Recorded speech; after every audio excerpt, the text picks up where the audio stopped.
Neil Druckmann explains why The Last of Us show isn't making Abby buff. So, this is an interesting subject to me because of the fact that I was around when, The Last of Us 2 did come out.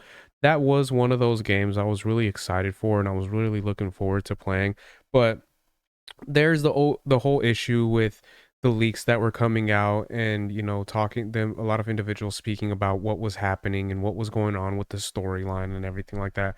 And coming to find out that a lot of the leaks and the information that came out was true was just one of those things that kind of turned me off to the game to the point where I just had no interest in really playing it at all, as well as the fact that Neil Druckmann himself was acting like a complete bitch when it came down to, going against individuals that were talking about the game and filing all kinds of DMCAs to like YouTubers and individuals that were speaking about the leaks and everything like that.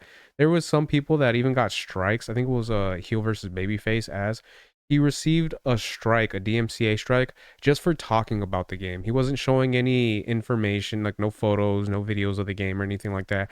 But his channel still got struck with the DMCA because of it, which honestly was a bitch move, I feel like, in my opinion, because of the fact that just because he didn't like the fact that people were talking about it and were kind of revealing some of the stuff that was going on with the game, that they try to do something like that when wasn't even like should have been allowed to begin with. So seeing this information come out in regards to Abby, I think is quite telling in the sense that it kind of shows that they're kind of almost like admitting defeat in my opinion. And you can agree with me or not, honestly I really don't care, because at the end of the day this is something that I think is kind of telling as far as Neil Druckmann goes and as far as the individuals behind the stories for this. So we'll go ahead and get into this article and then I'll give some of my thoughts on it as we go along. So when season 2 of the critically acclaimed HBO adaptation of Naughty Dog's title, The Last of Us, debuts later this April, one thing hardcore fans will recognize is that the live action version of Abby, who is being portrayed by Caitlin Dever, isn't nearly as buff or muscular as her video game counterpart. And I feel like one of the main reasons they decided to go that route is because of the fact that they knew that a character that's going to look as buff as Abby did in a post-apocalyptic world would look honestly ridiculous, especially in today's day and age with so many people out there that are, into like fitness and stuff like that, and knowing how a lot of that stuff kind of works.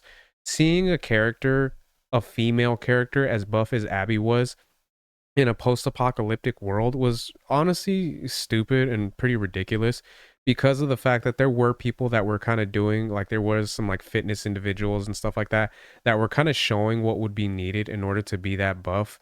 And there's a lot of like nutrition and stuff like that that goes into it, and the fact that someone like that would have to be that buff while being in a post-apocalyptic world where resources are scarce and everything like that was really ridiculous. There was some people that did videos where they kind of showed what would have to be done, and then I believe the character model that Abby was based off of for the game, she even came out and showed like her regimen of what she had to do in order to retain that physique that she had, and it's a lot of fucking work.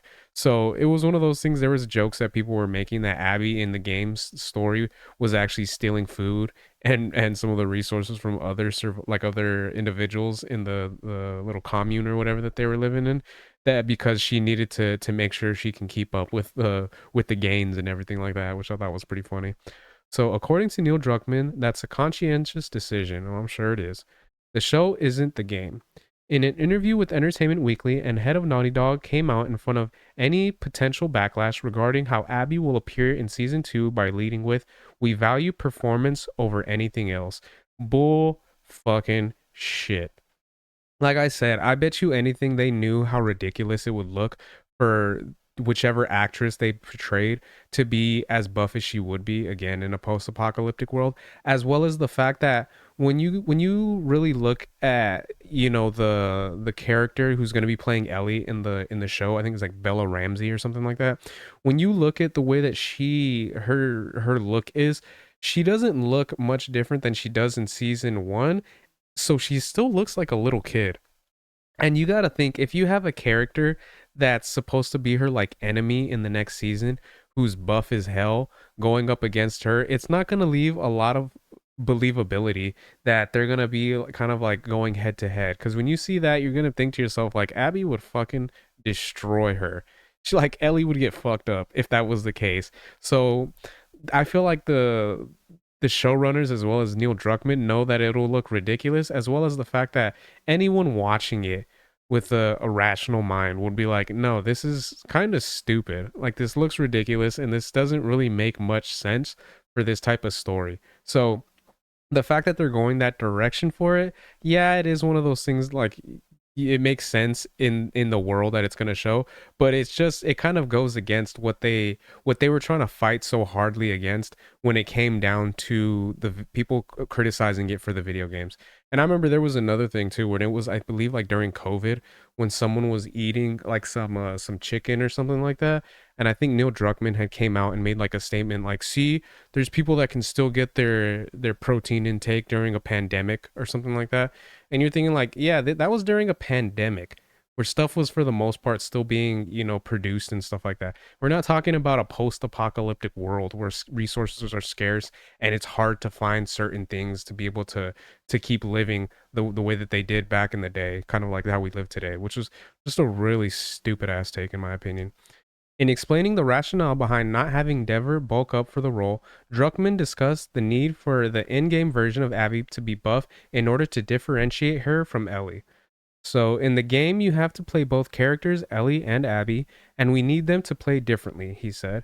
We needed Ellie to feel smaller and kind of maneuver around, and Abby was meant to play more like Joel in that she's almost like a brute in the way she can physically manhandle certain things. That doesn't play as big a role in this version of the story because there's not as much violent action moment to moment. It's more about the drama. It's not saying there's no action here. It's just, again, different priorities and how you approach it.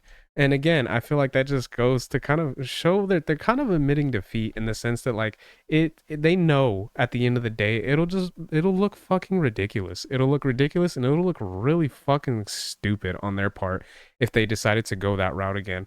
So yeah, man, it's just it's kind of funny seeing like what they have to do to try to admit, well, not necessarily admit, but just try to rationalize the reasoning behind them not doing what they did with the video game.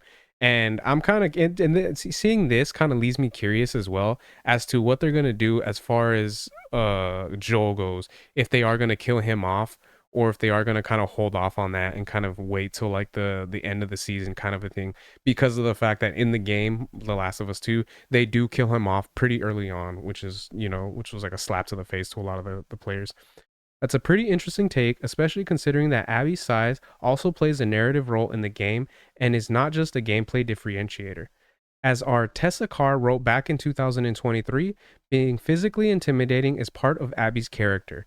And again, that just goes back to stating that like you can't really do that with the show because of the fact that Bella Ramsey, I'm pretty sure she's really short as well. And not only is the fact that she's short, but she doesn't seem like the muscular type at all. And I know in the games, Ellie, she's not a muscular type at all, but she does seem like she does have a little bit of that lengthiness to her, and she is a little bit taller. So I don't know. For me, at least, it kind of has it where it's like she can kind of she can maneuver, like I stated, maneuver her way around stuff. But again, if you see her against Abby and Abby's gonna be buff as hell, it's just gonna look weird in my opinion. I personally think that there's amazing opportunity here to delve into someone who is perhaps physically more vulnerable than the Abby in the game, but whose spirit is stronger. That's kind of stupid. Craig Mazin, writer and producer of the series, said. And I feel like that's kind of cope right there to be like, oh, well, she's not physically stronger, but she's strong in spirit. And it's like I don't really buy that because at the end of the day, when it comes down to the story, like I said, I never played it, but from what I've seen, I feel like at the end of the day, Ellie has more heart and spirit than Abby does because of the stuff that she's been through, because of, her relationship with Joel. So kind of using that as an excuse, I feel like that does, at least in my opinion, it doesn't work. I don't feel like that can really rationalize it. Of course, no one expected the HBO show to be a one-to-one recreation of the game, but a little faithfulness does go a long way, especially when it's such a crucial element to the narrative at hand. Ultimately, only time will tell if this decision was the right one. And I'm curious as to how they're gonna go about it, and I'm also curious as to what individuals are gonna say, because I know a lot of people out there that were fans of the game did kind of talk about how much they liked the fact that Abby was a buff individual, even though that there was a lot of people that were kind of criticizing it, and like myself, that thought it was really stupid.